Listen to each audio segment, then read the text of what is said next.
今日影片要特別鳴謝 Mochi Digital 韓國手機專門店，提供相關手機用作評測之用，有佢哋支持先有今日嘅影片俾大家睇㗎。大家想買韓國手機，記得支持翻 Mochi Digital。Hello， 大家好，歡迎收睇 Flash Android。今日有新手機同大家做個評測，會係最新 HTC Desire 826啊。今次呢個手機仲未正式喺香港發布上市嘅，咁所以暫時呢個係國行嘅版本啦。但同樣採用5.5吋全高清熒幕啦，另外有個 Adreno 615嘅8核心處理器，行64bit 添㗎。另外預載 Android 5.0.2系統，以及係去搭咗 HTC Zen 6。當然唔少得仲有佢嘅雙前置喇叭，有埋杜比音效嘅。到底呢個手機實際上手嘅操作體驗啊，以及係外觀設計、用料嘅手感等等，詳細評測係點啦？事不宜遲，馬上去片，同大家深入分析呢部 HTC Desire 826。好，咁先睇翻呢部手機嘅外觀設計。咁HTC Desire 826一拎上手嘅質感就，哇！做乜升級咗咁多啊？好高階嘅感覺喎，絕對唔係一個一般正常中階機嘅水準添啊！咁原因咧就大家見到其實正面就本身係一個方正嘅設計啦，然後四邊做翻個弧形嘅圓角設計，都係 HTC 本身嘅設計。但係今次就比較類近 Desire I 嘅風格，咁就係大家見到個前置鏡頭比較大個啦，有13萬像素嘅前置鏡頭嘅。旁邊有個光源感應同距離感應器啦，然後個喇叭就隱藏咗喺屏幕同埋個邊框中間嘅小縫隙嘅。機底下面都有一條嘅喇叭，咁做到雙前置喇叭。另外點解話質感提升咗咁多呢？因為大家見到啦，正面個 panel 今次係唔反光嘅，咁做到個磨砂嘅處理，所以質感啊個視覺感覺咧有個提升喺度嘅。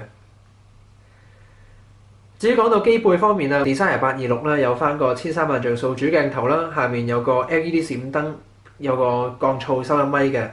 另外白色版本嘅 Desire 826都係同樣採用到反光嘅塑料嘅，咁比較膠感重一啲。咁但係值得一提就唔同顏色嘅 Desire 826咧係有唔同嘅處理質感嘅，咁所以大家可以到時留意翻啦。嚟講翻個機頂部分啊，咁今次呢個 Desire 826嘅機身側部嘅頂面啦，有個3.5mm headphone插頭，另外就冇其他按鍵嘅啦。右側方面啦，大家見到有個音量操控鍵啦，另外有個電源鍵，終於擺喺側邊啦，咁大家方便日常操作個手機嘅時間，同時撳到音量鍵啦，同埋你個電源鍵嘅。下面就冇其他按鍵啦。至於講到機身底部方面咧，有翻個 micro USB 插頭，就冇其他任何按鍵嘅。講到左側咧，就有翻個保護蓋，咁我哋入邊擺咗啲乜啦？就係分別有2張 micro SIM 卡嘅插槽啦，同埋一個 micro SD 卡嘅插槽。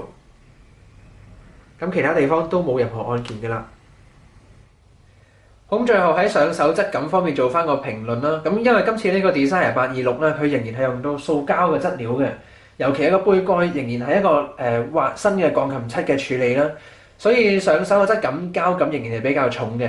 咁但係呢度一定要讚翻 HTC 嘅處理啦，就係因為今次呢個 Desire 826啦，正面做到一個磨砂嘅 panel， 同埋喇叭都係隱藏咗喺個縫隙之間啦，令到個視覺效果係更加高級同埋更加富有呢個科技感嘅。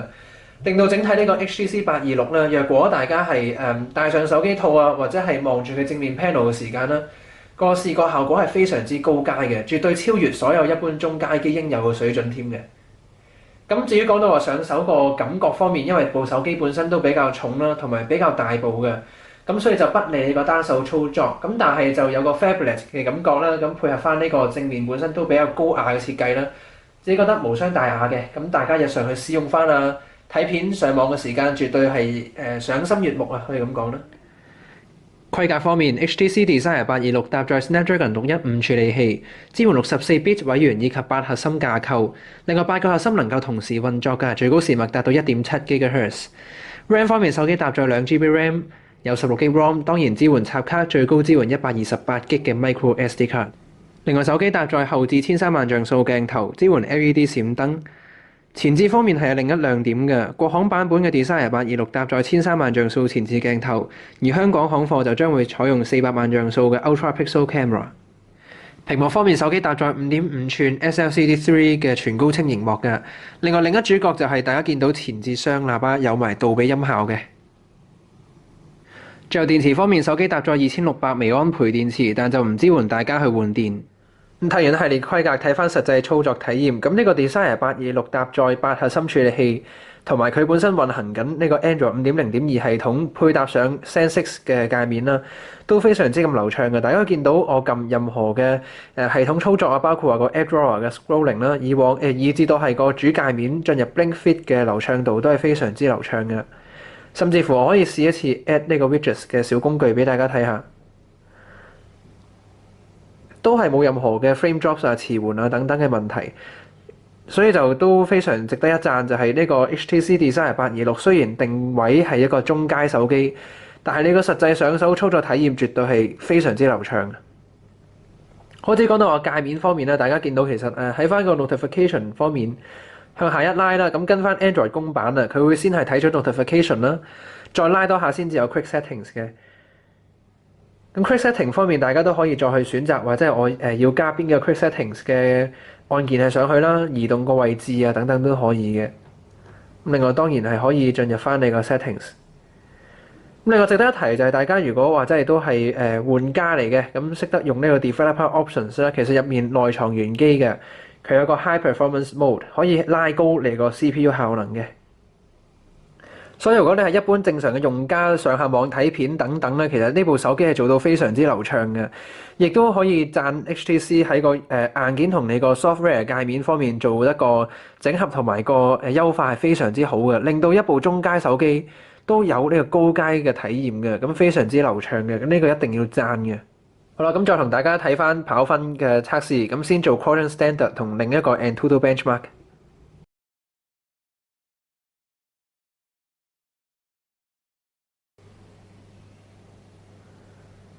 哇，都好誇張嚇，大概都有26,000分嘅。咁我自己最高試過有28,000幾至29,000分添嘅。咁所以足以見到其實呢一個Snapdragon 615處理器喺呢個 HTC Desire 826上面嘅效能咧，絕對唔差嘅，甚至乎超越某些高階手機添嘅。好，咁再同大家睇埋呢個 Antutu Benchmark。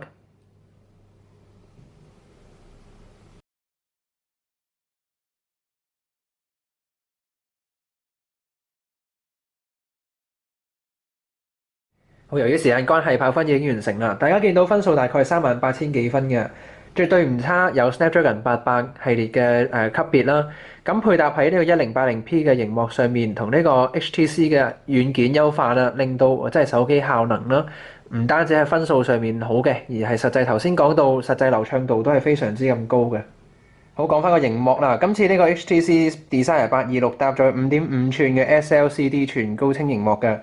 咁嚟到第三代啦，咁個屏幕個色準度大家可以見到非常之咁柔和自然嘅，同埋傾側嘅時間咧，咁個可視角度係非常之廣闊嘅。大家可以見到，就算接近180度嘅時間咧，都冇任何嘅反白啊等等嘅情況出現啦，係一個高質素嘅熒幕嚟嘅。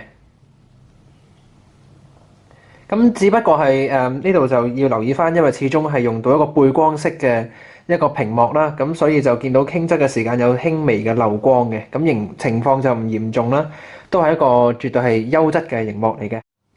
又係時間睇下細緻度啦，咁今次5.5寸熒幕喺一個 1080P 嘅解像度都做到好仔細啦，可以見到睇翻熱門文章嗰堆細字咧，咁其實就都冇任何顆粒感，兼且都可以清晰咁見到每一粒細字嘅。要估嘅字就唔多，都可以見到係非常清晰。好，我哋再睇下 HTC Desire 826嘅前置同後置鏡頭嘅質素啊。咁講佢哋拍攝嘅成像質素前，先睇翻界面啦。咁其實功能非常豐富，可以調節你個模式啊、ISO 啊，以至到係你個曝光值啊等等啦，有 Live Filters 等等都有嘅。咁然後進入翻 setting 版面可以轉用 Selfie Mode、Split Capture 啊等等啦。咁影相其實就好快速嘅，咁其實就都做到零遲緩嘅啦。咁至於成像質素，因為兩個都1300像素啦，而家有幾張示範圖片俾大家睇嘅。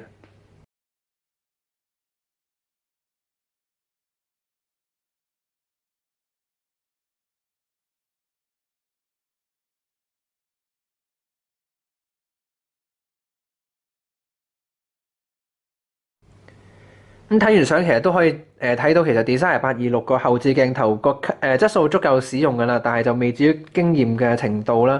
但係前置個1300像素鏡頭個拍出嚟個相就真係驚豔啦。其實就以一個前置鏡頭嚟講，雖然佢冇補光燈，但係其實我頭先兩張相都室內影嘅相咧，都係非常之光同埋清晰度係夠嘅。最後等咗咁耐，終於同大家睇埋喇叭外放測試。咁今次呢個雙前置喇叭有 Boom Sound，當然係不在話下啦。其實今次 HTC Desire 826仲有個 Boom Sound with Dolby Audio 可以開啟同關閉嘅。咁到底個效果係點？而家同大家聽一首歌先。咁而家係刪咗冇開 Dolby 嘅，咁同埋我校到音量最大。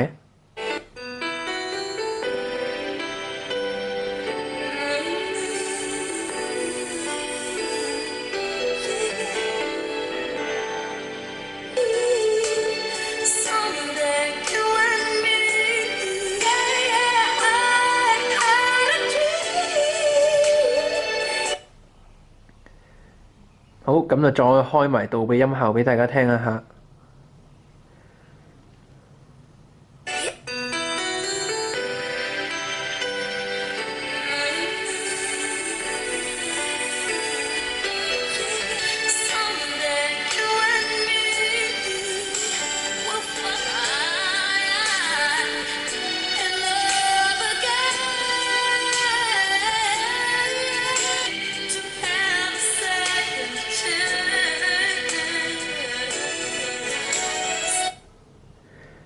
好，咁效果非常之好㗎啦，大家聽到。如果我唔開杜比音效嘅時間呢，個聲音好似係靠前嘅，咁適合可能大家係去睇片嘅時間，唔需要做到一啲現場臨場感嘅片段啦。個聲係比較紮實一啲嘅。咁但係如果大家開到杜比音效之後，咁雖然個低音方面啦係有所減退嘅，咁但係整體上面嚟講個包圍感，個聲場突然間廣闊咗好多嘅，咁個臨場感係非常實在嘅。頭先聽到如果以人聲為主嘅樂曲咧，其實如果開杜比音效，哇！突然間有一種臨場感啦，好似喺你面前唱歌嘅感覺嘅。咁清晰度都係足夠嘅。咁如果聽一首以電子音樂為主嘅歌，咁又先刪咗杜比音效。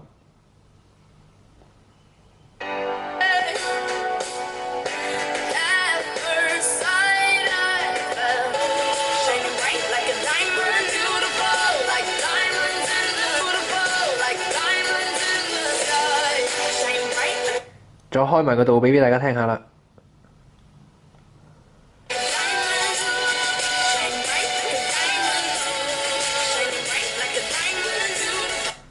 好，咁得出個結論咧，就係電子音樂係考起咗佢嘅喇叭嘅。咁因為佢低音本身就唔夠 HTC One M8 咁好啦。如果大家聽過嘅話，咁但係如果大家聽人聲為主樂曲啊，或者係睇片睇戲嘅時間，個包圍臨場感係非常足夠嘅。咁同埋有埋杜比音效啦。咁所以主體講話即係呢個喇叭咁絕對要佢俾合格絕對唔難啦。咁同埋我自己俾分咧，咁我覺得佢係合格之上嘅水準，高質素添嘅，因為個臨場感實在太厲害啦。最後做翻個總結啦，咁呢個 Desire 826手機，我俾佢評價就係一部超班嘅中階手機。點解咁講呢？由個外觀講起，咁先講外觀設計就紮實啦，同埋個磨砂面嘅正面處理，同埋個隱藏式嘅雙前置喇叭都係非常之具有科技感㗎。另外規格就有 Snapdragon 615處理器，8個核心，有64bit 位元啦。喺 Android 5.0.2嘅微調下，同呢個 Zen 6嘅界面配合啦，都非常之流暢。所以話真係以一部中階手機嚟講，個效能絕對係超班。咁至於另外就個前置鏡頭1300像素，雙前置喇叭有埋杜比音效等等，都係一般正常中階手機唔會有嘅一啲規格嚟嘅。所以要講呢部 HTC Desire 826係一部超班嘅中階手機，絕對當之無愧。咁我分享就去到呢度。如果大家對頭先內容有任何疑問、任何意見地方，歡迎喺下面留言發問同提出啊！另外，如果大家對呢部 HTC Desire 826嘅手機有任何地方真係覺得頭先唔係咁清晰啊，想再深入了解嘅，歡迎喺下面提出翻，希望下次影片同大家補足啦。另外，最後都特別鳴謝多謝 Moche Digital 提供呢個手機俾我做呢個評測片段嘅。咁到時如果話大家想睇到更多有關手機資訊啊、手機評測等等，歡迎大家訂閱翻我 channel，subscribe 都可以得到更多資訊嘅。今日分享就去到呢度，多謝大家收睇，下次再見。